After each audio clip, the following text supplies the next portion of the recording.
அனைவருக்கும் வணக்கம். தெய்வீக பலன்கள் சேனல் சார்பாக தங்களை அன்புடன் வரவேற்கிறோம். இன்று நம் காணொளியில் காண விரும்புவது நம் வீட்டின் பூஜை அறை உண்மையில் எப்படி இருக்க வேண்டும் என்பதை பற்றி இந்த காணொளியில் பார்க்கலாம். வாருங்கள் காணொளிக்கு செல்லலாம். மறக்காமல் ஒரு சப்ஸ்கிரைப் செய்யவும். வாஸ்து சாஸ்திரம் என்பது கட்டிடக்கலையின் ஒரு அறிவியல் என்பதின் சமஸ்கிருத சொல்லாகும். இது கட்டிடக்கலையில் ஒரு அங்கமாகவே விளங்குகிறது. இதில் இடைவெளி, ஒழுங்கமைத்தல், லே அவுட் அளவீடுகள் முதலிய போன்றவற்றை அனைத்து வகையான கட்டிடக்கலை மற்றும் வடிவமைப்பு யோசனைகள் அடங்கும். நேர்மறை ஆற்றலை கொண்டு வருவதில் வீட்டின் வாஸ்து ஒரு முக்கிய பங்காகவே வகிக்கிறது. பூஜை அறைக்கான வாஸ்து மிக முக்கியமானதாகும். ஏனெனில் அவை முழு வீட்டின் ஆறா மற்றும் வாஸ்துவை தீர்மானிக்கிறது. வீட்டில் உள்ள பூஜை அறைத்தான் அந்த வீட்டின் நேர்மறை ஆற்றல் மற்றும் அதிர்வுகளுக்கான மையப்பகுதியாக இருந்து செயல்படுகிறது. அதனால்தான் உங்களின் வீட்டை கட்டும்போது பூஜைக்கறைக்கான வாஸ்துவை கருத்தில் கொள்வது மிக முக்கியமாக என்றும் வாஸ்து நிபுணர்கள் வலியுறுத்துகின்றனர். வீட்டின் நேர்மறையான மற்றும் அமைதியான ஆற்றல்கள் மையப்பகுதியாக பூஜை அறை செயல்படுகிறது. ஏனெனில் அது உங்கள் வீட்டில் உள்ள தெய்வங்கள் மூலமாக தெய்வீக ஆற்றலை வெளிப்படுத்துகிறது. பெரிதாக அல்லது சிறிதாக இருந்தாலும் சரி, தெய்வத்திற்காக ஒரு தனி இடத்தை ஒதுக்குவது, அதாவது ஒரு பூஜை அறையை அமைப்பது உங்கள் வீட்டிற்கு மிக மிக முக்கியமானதாகும். மேலும் ஒரு சரியான வாஸ்து அமைதியான நேர்மறை ஆற்றலை கொண்டு வருவதிலும் உங்கள் வீட்டில் எந்த ஆற்றல் வெளிப்பட வேண்டும் என்பதை தீர்மானிப்பதில் ஒரு முக்கியமான பங்கு வகிக்கிறது. பூஜை அறை உங்கள் வீட்டில் நல்ல அதிர்வுகளை வெளிப்படுத்துவதோடு மட்டுமல்லாமல் தெய்வீக ஆற்றல்களுடன் நீங்கள் இணையவும் உதவுகிறது.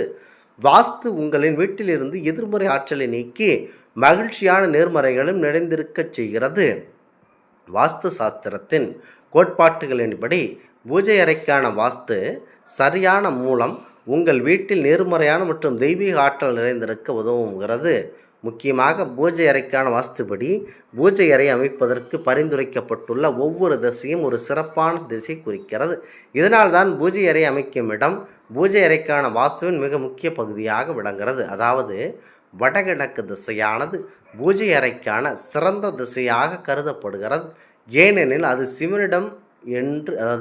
சிவனின் இடம் என்று கருதப்படுவதனால் அது மிகவும் மங்களகரமானதாக இருக்கும். அதைத் தொடர்ந்து கிழக்கு அல்லது வடக்கு திசையும் கருதப்படுகிறது. தென் திசையை நோக்கி உள்ள பூஜை அறைக்கான வாஸ்து மங்களகரமானதாக கருதப்படுகிறது. பூஜை அறையை படிக்கட்டுகளுடன் படியின் அடியில் அல்லது கழிவறைக்கு அருகில் அமைக்கக்கூடாது.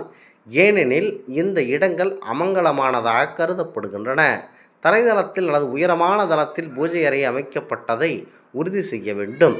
ஏனெனில் வாஸ்துபடி பூஜை அறைக்கு அவை சிறந்த இடங்களாக கருதப்படுவதில்லை. பூஜை அறையின் கதவுகள் மற்றும் ஜன்னல்கள் வடக்கு அல்லது கிழக்கு திசையை நோக்கி திறக்கப்பட வேண்டும்.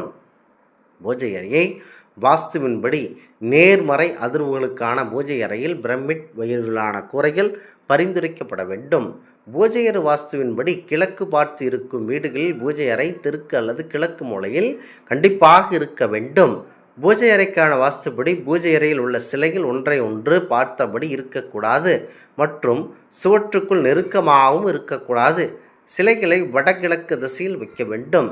சிலைகள் அனைத்தும் ஒரே திசையை பார்த்தபடி இருப்பதை, கதவை பார்த்தபடி இல்லாதவையும் உறுதி செய்ய வேண்டும்.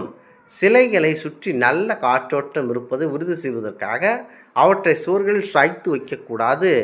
பூஜை அறைக்கான வாஸ்துவுக்கான உதவி குறிப்புகள் பரிந்துரைக்கும்படி சிலைகளை நிலத்திலிருந்து குறைந்தது 6 அங்குலம் தள்ளி வைக்க வேண்டும். இறந்தவர்கள் புகைப்படத்தையோ அல்லது வன்முறையை காட்டும் புகைப்படத்தையோ பூஜை அறையில் வைக்கக்கூடாது. சிலைகள் உடையாமல் இருப்பதை கண்டிப்பாக உறுதி செய்து வைத்து கொள்ள வேண்டும். விளக்குகளை தென்கிழக்கு திசையில் வைக்க வேண்டும். புனிதமான பொருட்களையும் மற்ற பூஜை அறை பொருட்களையும் தவிர வேறு எந்த பொருட்களையும் பூஜை அறையில் வைக்கக்கூடாது. அறையில் எதுவும் கலைந்திருக்கக்கூடாது. சிலைகளுக்கு மேல் எதையும் வைக்கக்கூடாது. விளக்கு அக்னிகுண்டமும் தென்கிழக்கு திசையில் வைக்க வேண்டும். பூஜை அறையில் எந்த ஒரு பெட்டியையும் தென்கிழக்கு திசையில் வைக்க வேண்டும். இது பூஜை அறையின் வாஸ்துபடி சூரிய வெளிச்சம் தடைப்படாததை உறுதி செய்கிறது. பூஜை அறை பொருட்களை வைக்க ஒரு பிரமிட் வடிவிலான கோபுரம் அல்லது பெட்டிகளை நீங்கள் பயன்படுத்தலாம். ஏனெனில் அவை நேர்மறை அதிர்வுகளை வெளிப்படுத்தும். வாஸ்துபடி பூஜை அறையில் சிலைகளுக்கு மேல் பெட்டிகளை கட்டமைக்கக்கூடாது. அறையில் லேசான நிறத்தை பயன்படுத்துவது சிறந்ததாகும். ஏனெனில் அவை நேர்மறை அதிர்வுகளை வெளிப்படுத்துகிறது மற்றும் வழிபடுத்துவதற்கும் பிரார்த்தனை செய்வதற்கும் ஏற்றதாகவே அமைகிறது. கிரீன் நிறம் பூஜை அறைக்கு ஏற்ற நிறமாகும்.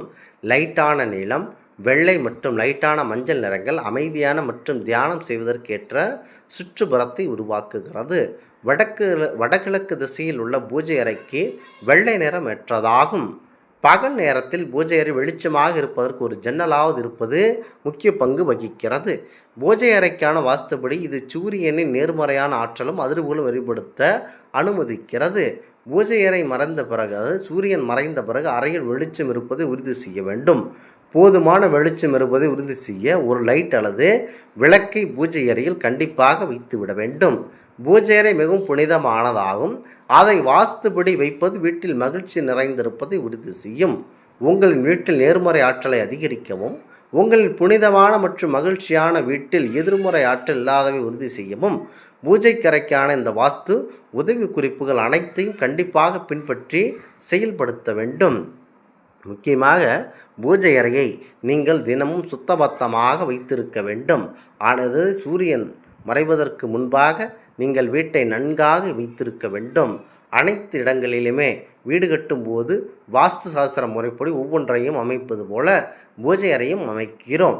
சில கோவில்களுக்கு சென்று விட்டு வரும்போது அந்த தெய்வத்தின் படத்தை வீட்டிற்கு வாங்கி போகலாமா எனவும் நினைத்து கொண்டிருப்பார்கள்.